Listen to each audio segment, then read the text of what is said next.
Boa noite, irmãos. Eu quero saudá-los na graça e na paz do nosso Senhor e Salvador Jesus Cristo.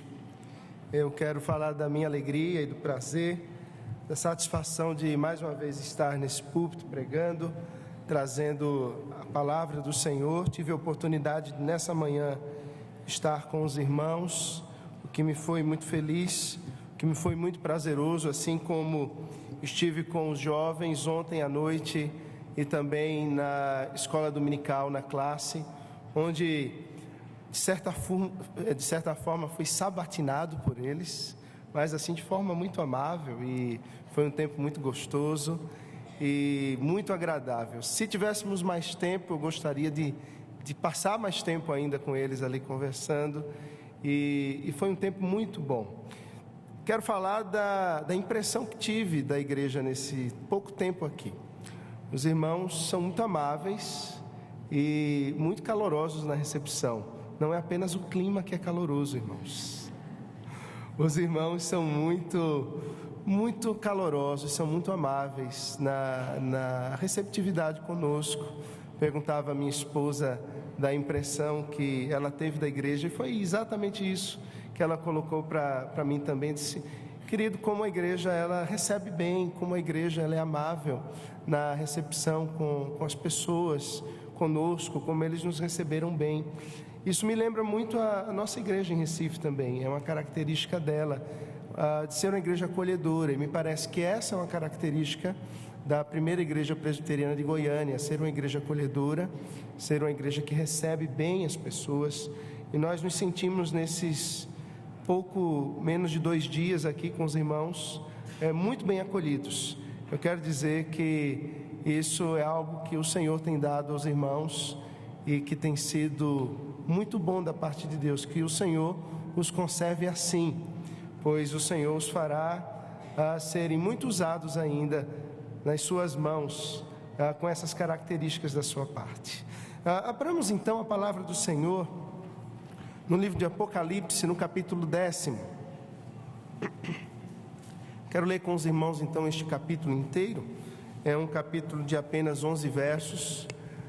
Nós vamos lê-los, e eu quero tentar com os irmãos, em poucos minutos, tentar não apenas pregar, expor esse texto, irmãos, mas trazer o contexto desse texto todo, tentar trabalhar alguns aspectos desse contexto em que o texto do capítulo 10 está inserido.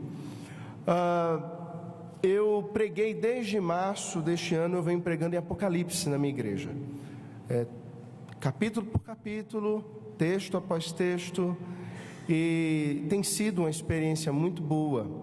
Já havia feito isso alguns anos atrás, não no livro todo, e agora abordamos com um pouco mais de profundidade. E Apocalipse é daqueles livros meio que assustadores para alguns. Quando anunciara que iria pregar em Apocalipse, uma irmã chegou para mim e disse: não, pastor, por favor, não pregue em Apocalipse, por favor, não pregue em Apocalipse. Eu disse: mas minha irmã, por que a irmã não quer que eu pregue em Apocalipse? Porque eu vou sonhar de noite, pastor, eu tenho medo de Apocalipse. Tem isso também, não é? Apocalipse é daqueles livros que é abordado por Hollywood, as pessoas têm medo das histórias de Apocalipse. Tem gente escrevendo livro e fazendo séries, enfim, sobre o final dos tempos. E aí tem 666, e tem 144 mil, e vem os números, e vem o pavor, e vem as séries, e anticristo, e aquilo, e besta, e dá um pavor. Os irmãos têm medo disso, não? Bom, eu também não, ainda bem que os irmãos não têm medo, então a gente pode tentar trabalhar esse texto da palavra do Senhor. Então, capítulo 10 de Apocalipse. Assim nos diz a palavra do Senhor: vi outro anjo forte, descendo do céu, envolto em nuvem, com um arco-íris por cima de sua cabeça. O rosto era como o sol e as pernas como colunas de fogo, e tinha na mão um livrinho aberto. Pôs o pé direito sobre o mar e o esquerdo sobre a terra, e bradou em grande voz como ruge um leão. E quando bradou, desferiram os 7 trovões as suas próprias vozes. Logo que falaram os 7 trovões, eu ia escrever, mas ouvi uma voz do céu dizendo: guarda em segredo as coisas que os 7 trovões falaram, e não as escrevas. Então o anjo que via em pé sobre o mar e sobre a terra levantou a mão direita para o céu e jurou por aquele que vive pelos séculos dos séculos, o mesmo que criou o céu, a terra, o mar e tudo quanto neles existe. Já não haverá demora, mas nos dias da voz do 7º anjo, quando ele estiver para tocar a trombeta, cumprir-se-á então o mistério de Deus, segundo ele anunciou aos seus servos os profetas. A voz que ouvi, vinda do céu, estava de novo falando comigo, dizendo: vai e toma o livro que se acha aberto na mão do anjo, em pé sobre o mar e sobre a terra. Fui, pois, ao anjo, dizendo-lhe que me desse o livrinho. Ele então me falou: toma-o e devora-o. Certamente ele será amargo ao teu estômago, mas na tua boca, doce como mel. Tomei o livrinho da mão do anjo e o devorei, e na minha boca era doce como mel. Quando, porém, o comi, o meu estômago ficou amargo. Então me disseram: é necessário que ainda profetizeis a respeito de muitos povos, nações, línguas e reis. Vamos orar mais uma vez ao Senhor. Senhor, nós nos colocamos humildemente na Tua presença, dizendo o quanto carecemos, o quanto precisamos, o quanto necessitamos ouvir a Tua voz, Senhor, pois só Tu tens palavra de vida eterna. Meu Deus, que a Tua palavra nos salte aos olhos e nos encha o coração nessa noite. Que o Teu Espírito Santo opere em nós de forma que sejamos vivificados pela Tua palavra, que ela é viva, que ela é eficaz, ela venha de uma forma poderosa a penetrar no nosso coração e venha a separar juntas e medulas, venha a operar de uma forma profunda na nossa alma, ao ponto de mudar o nosso pensamento, de mudar a nossa história, ao ponto de mudar a nossa caminhada, ao ponto, Senhor, de transformar as nossas vidas. Opera, pois só o Senhor é quem pode fazer estas coisas. Nos colocamos em Tuas mãos para ouvir a Tua voz, em nome do Senhor Jesus. Amém. Queridos irmãos, o livro de Apocalipse, como falara um pouco antes de lermos o texto, ele é abordado de muitas maneiras pelos oportunistas, pelos que querem ganhar algo com ele, pelo cinema, pelos que escrevem livros, por muitas pessoas. Mas eu penso que o livro de Apocalipse, dos mais belos livros da palavra de Deus, mais do que falar de um tempo que virá, ou do final dos tempos, ou mais do que amedrontar as pessoas, o livro de Apocalipse quer revelar um tempo que nos aguarda na presença de Deus, um tempo que já está inaugurado para aqueles que foram lavados e remidos no sangue do Cordeiro, um tempo que diz respeito a uma liturgia santa e eterna, em que um povo santo e remido no sangue do Cordeiro de Deus, que tirou o pecado do mundo, que tem as suas vestes alvas, estão diante do trono de Deus para louvá-lo, para glorificá-lo, sem medo de serem consumidos, sem medo de serem exterminados, e que tem acesso a esse Deus para louvá-lo e para adorá-lo. O Apocalipse mostra um tempo em que a igreja do Senhor Jesus tem esse Senhor passeando no meio dela. Se você estiver com a sua Bíblia aberta, eu quero pedir pelo menos 5 minutos da sua atenção para tentar contextualizar esse texto que nós lemos. Nós vamos observar um apóstolo que está no capítulo 1, na ilha de Patmos, está no ostracismo, ele está preso nessa ilha, e não é um homem qualquer, é João, o apóstolo amado, aquele que era tão achegado a Jesus, aquele que preferia, quando todos os outros iam dormir, iam descansar, preferia estar acordado e ouvir um pouco mais do Senhor. Preferia estar ali com a cabeça reclinada, o ombro de Jesus, para ouvir mais de Jesus. Ele preferia buscar mais do Senhor, ter mais do Senhor Jesus. Ele fora chamado por Jesus ainda na saída de sua adolescência, na sua juventude. E por isso mesmo ele se apegara ao Senhor, ao Mestre, talvez ainda mais do que os outros discípulos, ainda mais do que os outros apóstolos. E João, diferentemente de todos os outros, permanecera no momento em que Jesus estivera sozinho. Todos fugiram no momento da crucificação.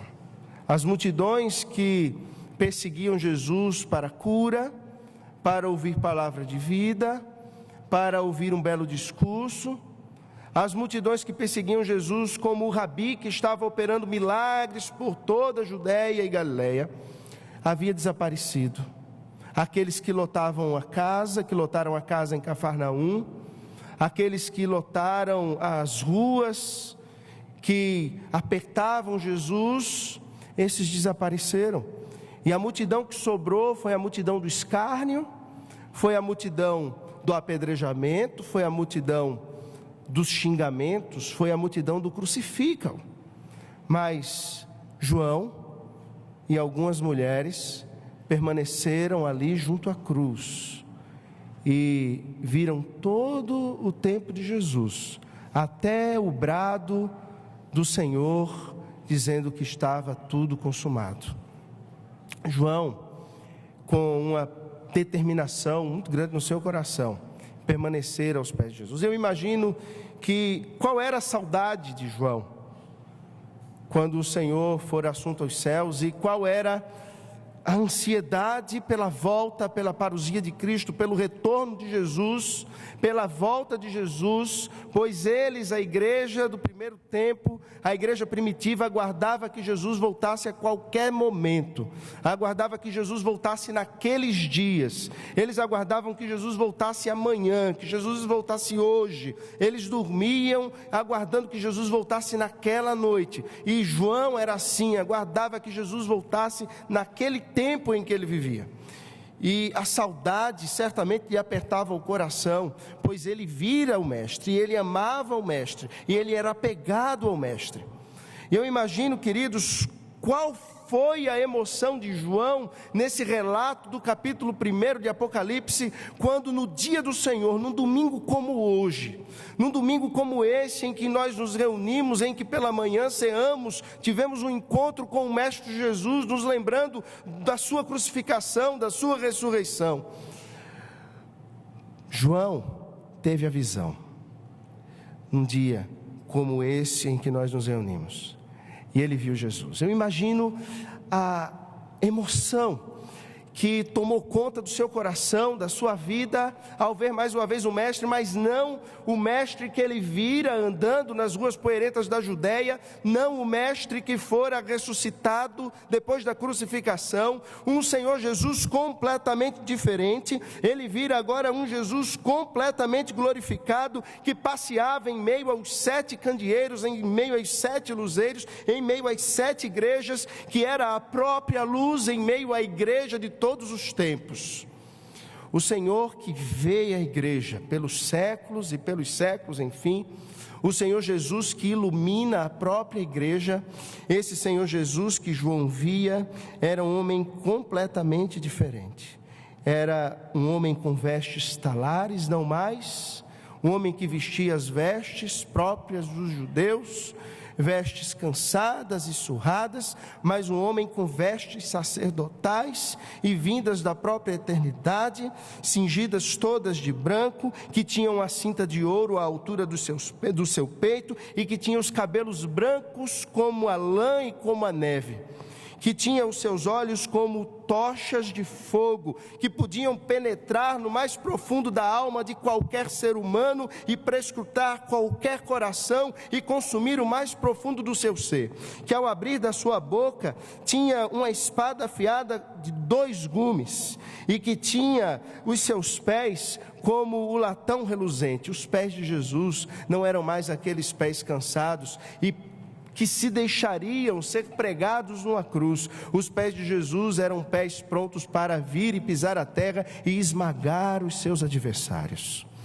João agora via um Jesus que tinha voz como a voz de muitas águas. A voz de Jesus era uma voz ensurdecedora. A voz que ele ouvia era uma voz mais alta do que quaisquer vozes do mundo. E na sua mão ele tinha 7 estrelas, que era a própria igreja da qual ele é o Senhor. Essa era a visão que João teve, a visão que João viu. E ao olhar para o rosto de Jesus, o seu rosto era como o sol em toda a sua força. Que visão maravilhosa João teve. Que visão tremenda João teve no capítulo 1. E essa foi a inauguração de todo o livro de Apocalipse. Ao ver esse Jesus, não lhe cabia outra coisa. Semelhantemente ao que aconteceu com Isaías, que perdeu as forças, se dobrou, caiu em prantos diante do Senhor. Mais do que isso, João, ele cai como morto ao ver tão grande visão. E aquele Jesus glorificado, tremendo, poderoso, o maior dos seres do universo, ele se dobra diante daquele João, ele se prostra diante daquele João, e ele diz: não temas, eu sou o primeiro e o último, aquele que vive. Estive morto, e eis que estou vivo pelos séculos dos séculos, e tenho as chaves da morte e as chaves do inferno. Essa é a introdução do livro de Apocalipse, irmãos.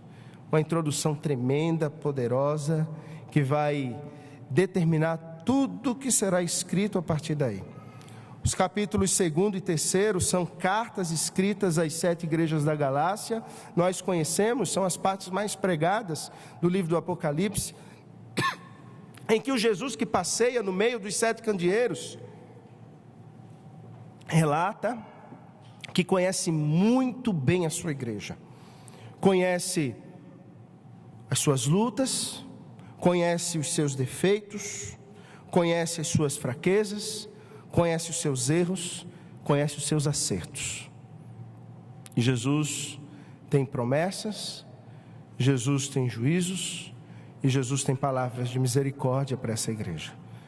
O Senhor Jesus, que passeava em meio às 7 igrejas da Galácia, representativas de toda a igreja do Senhor Jesus pelos séculos, enfim, passeia no meio da sua igreja hoje, passeia no meio do seu povo hoje, e conhece as nossas fraquezas, as nossas falhas, os nossos erros, e Ele não nos consome por causa da sua misericórdia, por causa do seu amor e por causa do pacto eterno que foi realizado com o próprio Pai, com o próprio Senhor Deus.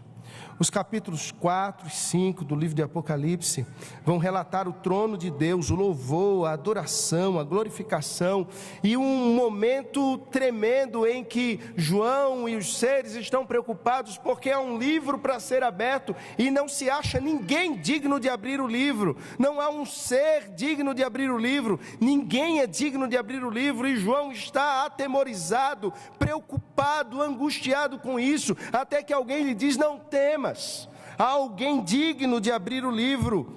E um cântico é entoado, um cântico é cantado nos céus, nos versos 9 e 10 do capítulo 5 de Apocalipse: digno és de tomar o livro e de abrir os selos, porque foste morto, e com teu sangue compraste para Deus os que procedem de toda tribo, língua, povo e nação, e para o nosso Deus os constituíste reino e sacerdotes, e reinarão sobre a terra. E o Senhor Jesus, Ele rompe, entra ali o Cordeiro de Deus, o cântico é entoado mais uma vez: digno é o Cordeiro que foi morto de receber o poder, a riqueza, a sabedoria, a força, a honra, a glória e o louvor, aquele que está assentado no trono, e ao Cordeiro seja o louvor, a honra e a glória e o domínio pelos séculos dos séculos, amém. E Jesus rompe os selos. E esses selos rompidos, eles representam tempos, momentos, situações específicas no plano eterno do Senhor para o mundo, para as eras, em que nós, a igreja do Senhor, estamos inseridos também. Após isso, as trombetas começam a ser entoadas, as trombetas começam a ser tocadas, e as trombetas demonstram momentos de flagelos por toda a terra. A natureza começa a sofrer dores, mortes, guerras, angústias. O homem se destruindo e destruindo a criação de Deus. E aí, queridos, nós chegamos finalmente na sexta trombeta, e a sexta trombeta ela tem uma interrupção, e nessa interrupção, no ápice de todos os flagelos, quando a quinta trombeta se abre, e nessa quinta trombeta é aberto o poço do abismo, e ela é tremenda, é terrível a visão dessa trombeta, no capítulo 9 de Apocalipse, quando o abismo é aberto, sobe fumaça de uma grande fornalha, e desse poço saem gafanhotos representativos, demônios que saem dali para aterrorizar a terra. É uma visão dantesca do mundo, terrível.